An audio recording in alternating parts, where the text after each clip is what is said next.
একজন বোনের কথা, যার হাসি থেমে গেছে কিন্তু সে এখনো বাঁচতে চায়। সে বলছে, আমি সেই মেয়ে যার জন্মের সময় অনেকেই বলেছিল ছেলে হলে ভালো হতো।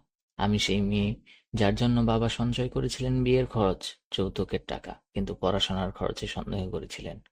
আমি সেই মেয়ে যাকে বিয়ের দিনে উপহারের সাথে এক মূল্যবান পণ্যের মতো তুলে দেওয়া হয়েছিল বরপক্ষের হাতে।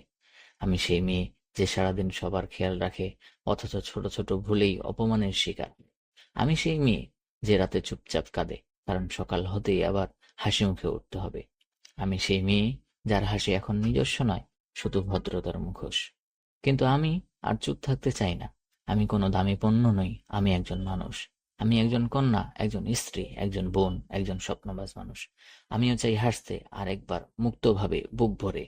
হয়তো সেই হাসির মূল্য টাকার নয়, বরং সম্মান আর ভালোবাসায়। প্রিয় সমাজ, আমার হাত ধরো, মুখ ফিরিও না, আমার কণ্ঠে কণ্ঠে মিলাও, ফেলে দিও না, যাতে আর কোনো মেয়েকে চিঠি লিখতে না হয়। আমি আরেকবার হাসতে চাই। প্রতিদিন অগণিত মেয়ে হাসতে ভুলে যায় শুধু যৌতুক নামক অভিশাপে। আমি আরেকবার হাসতে চাই, এই একটি হৃদয় ভাঙা, চোখ ভেজানো, তবু আশা ভরা যাত্রা।